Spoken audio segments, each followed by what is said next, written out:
Donc si votre iPhone n'a plus du tout ou très peu d'autonomie, vous pouvez la remplacer très facilement grâce à ce tutoriel. En premier, on va retirer les deux vis du bas qui se situent à droite et à gauche du connecteur de charge. Donc attention, c'est des vis Pentalobe Torx en forme d'étoile.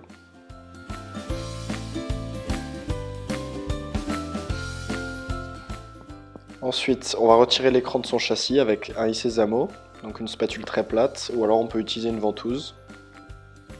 Donc faites attention à la nappe du bouton Home ici, puisque quand l'écran va se soulever, la nappe va être collée à la carte mère, donc il ne faut pas le soulever de plus de 2 ou 3 cm. Donc on passe la spatule entre l'écran et le châssis, et on fait coulisser doucement vers le haut l'écran.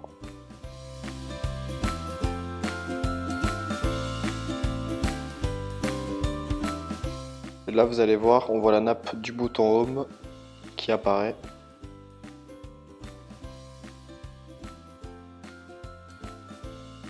Alors, avec une pince, on va décrocher la nappe du bouton Home.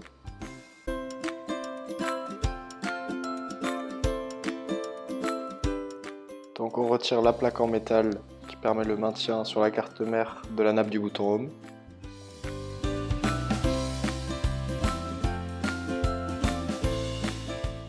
Donc elle est maintenue par deux ergots. Il faut tirer doucement et normalement elle se déclipe toute seule.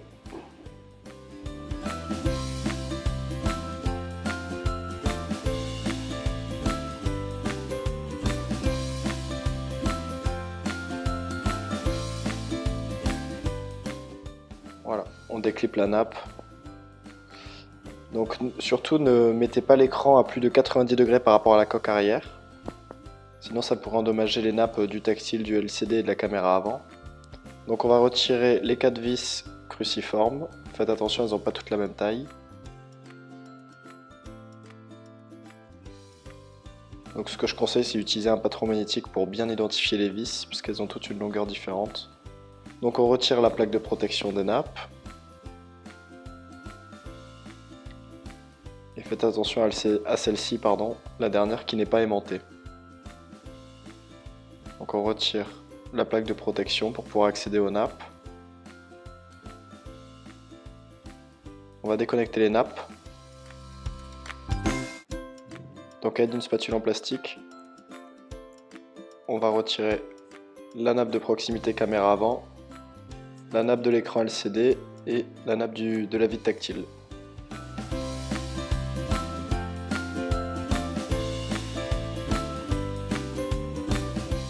On peut désormais accéder à la batterie interne. On va retirer la plaque de protection maintenue par deux vis cruciformes. Donc cette plaque permet de maintenir sur la carte mère la nappe de la batterie et la nappe de l'antenne réseau et du dock de charge.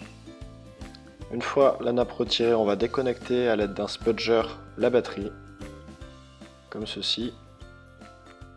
Et grâce à une spatule, donc on peut en prendre une soit en métal, soit en plastique, on va faire levier puisque la batterie est collée sur la coque arrière ici.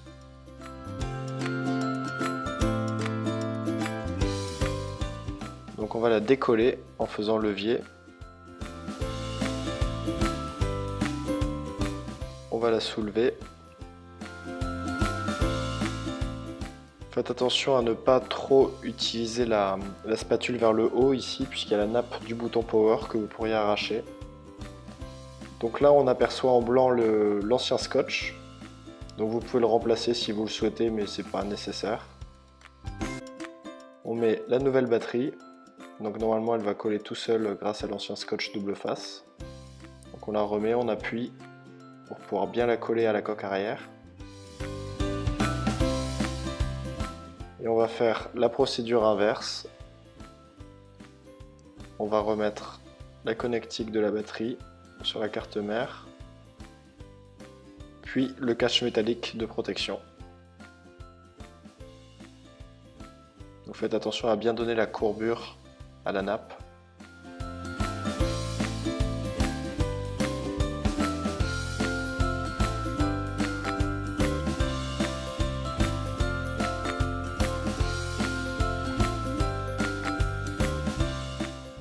On va revisser la plaque de protection maintenue par les deux vis cruciformes.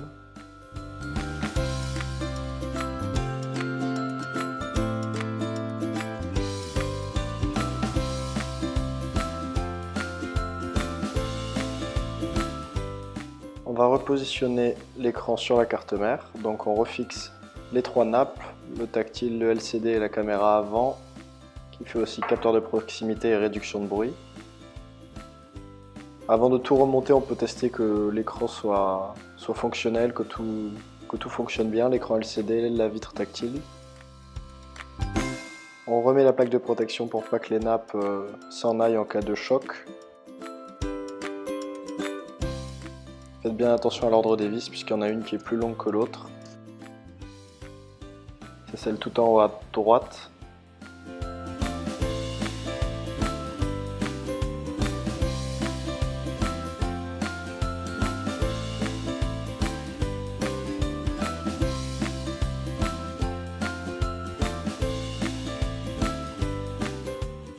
Donc cette vis est un peu plus compliquée puisqu'elle n'est pas magnétique, donc elle n'est pas aimantée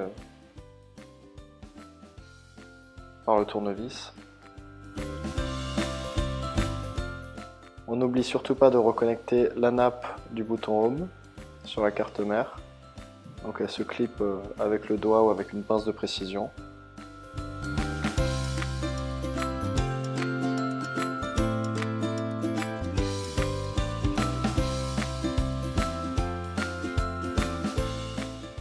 On lui donne la bonne courbure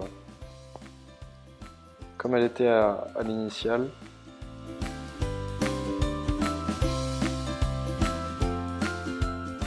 On n'oublie pas de remettre la petite plaque de protection du Touch ID. Et on va pouvoir reclipper l'écran en commençant par le haut sur la coque arrière.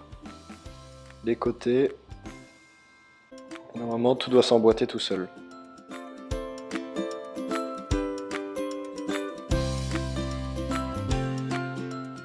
On va remettre les deux vis pentalobes du bas.